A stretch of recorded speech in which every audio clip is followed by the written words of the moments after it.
All right, everybody, welcome to Bitten Apple TV. This is Marty Grabstein, the voice of Courage the Cowardly Dog. And I'm over here with Chantel, Ralph, and Leslie, and we're gonna start the show right now.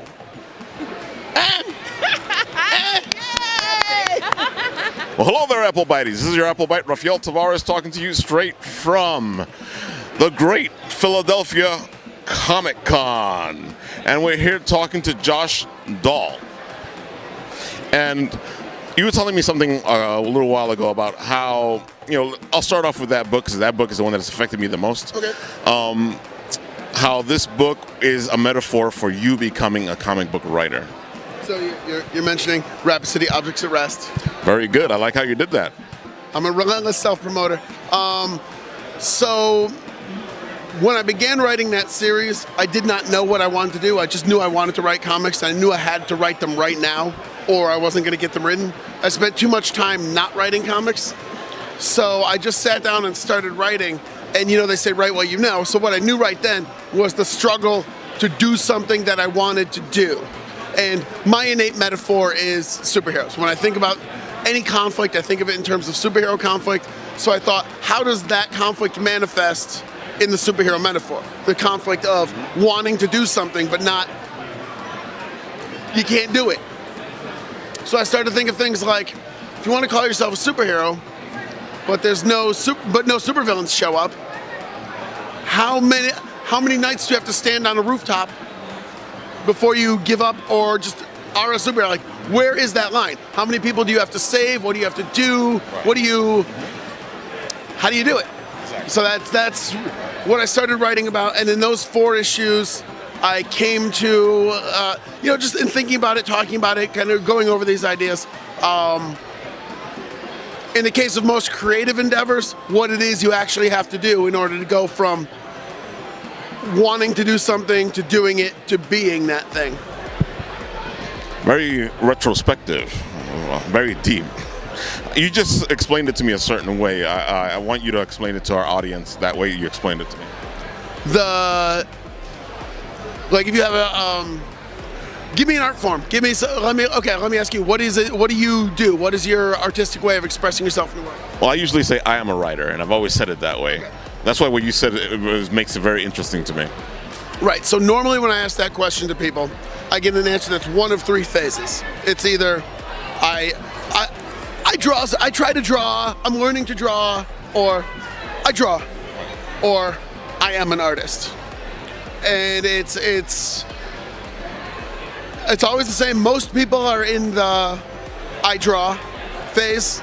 So I actually noticed that pattern after I finished the book and started talking to people about it, and it's true. It's just amazing, because I understand what you're saying, because when I talk about my photography, I usually go, I try to take pictures, I take photos. Right, yes. And so, at what point will you call yourself, I am a photographer, right? Do you need to be hired and paid cash to do it? Do you need to have a gallery showing? Like this, one of those things might be it. But just the fact that there's no set line between not a photographer and a photographer, it's fascinating. It's just amazing. I really love your concept here. I like how you put it all into this book and, just poured yourself into it. It's one of the best ways, I always tell my writing audience, one of the best ways to sometimes unload all that stuff that's going on inside of you is to write it out. I tell people, and I stole this from someone, I don't know who, all these stories are true, they just didn't really happen. I completely agree. I tell my friends all the time, I said, if something looks familiar, I didn't take it from your life. No, I can go through these and tell you like where I was when I was writing it and what event that is and why I did it. That's all just from my life. I completely agree. And, if people notice what I'm writing and it's you, hey, sorry. It's not. I hope that people will be honored to be in there, and usually when I point it out, the people enjoy it.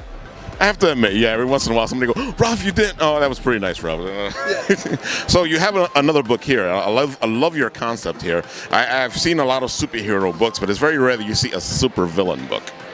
That is Rapid City Below Zero. It's described as a supervillain crime drama, and it comes from the 10 or so years I spent working in the Department of Youth Services in Boston with criminal teens, basically. Okay. And so when I sat down to write about supervillains, they came out as like real people because I worked every day with real people who decided to live a life of crime. So when I write about criminals, it's not people trying to like undo the universe or blow up the moon, or it's people who want money or drugs or respect or revenge, and they're just gonna do whatever it takes to get those things. It's funny, one of the first things I found as a writer is a lot of people would like to make the villain just really bad, but that's not how life is. Sometimes it's all the journey we take. It's the hero's journey. Sometimes we fall out of place of the hero's journey and we end up as the villain because our life has taken us in that direction because something has happened. Something happens to take you from being that person you were gonna be to somebody else. And I think a lot of people just don't understand that, you're not just bad. Every time you've done something that you know was kind of wrong, your friend invited you to a party and you're like, oh, you know what, I got this other thing. It's because you felt wronged and you felt justified in doing it. Because your crying bitch ass was like, no, but I had to go to the thing I didn't want to last week, so I'm not going to go to that. And it's just your selfish ego convincing you, yeah, you can do that thing that hurts other people. With people in tights, it's just more extreme. I'm justified in doing this because you hurt my feelings. Right. My back hurts, so I'm going to call that guy a motherfucker. Like, it doesn't feel that way to him. And when it's funny because you see it in everyday life. I used to work in a cafe, and you would get these bastards that will come in and they're having a bad day, so they say, well, since I'm having a bad day, you are gonna have a bad day. Like, we all know it as kids, before the world craps on us, we treat each other well. But then we start to learn that we have the ego of, I don't deserve a crappy life, so since I got one, screw you and screw you.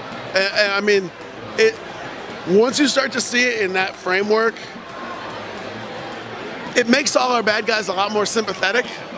Like, you could look at even figures in politics and go, well, maybe that person has that ambition because they feel like their daddy didn't love them. And maybe that's why they can make all those compromises, because they think if they do all that, it'll feel like love. But it probably doesn't. Well, you have some great concepts here. I'm happy I was able to talk to you about your writing. Now, our audience is going to want to find these books. They're fantastic, right? Where can they find them?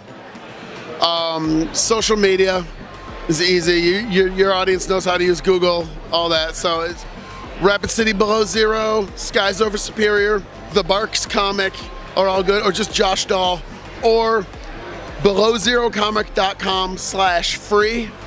And that'll take you to my mailing list, where if you're patient and sit through 3 or 4 emails, you'll get all this stuff for free.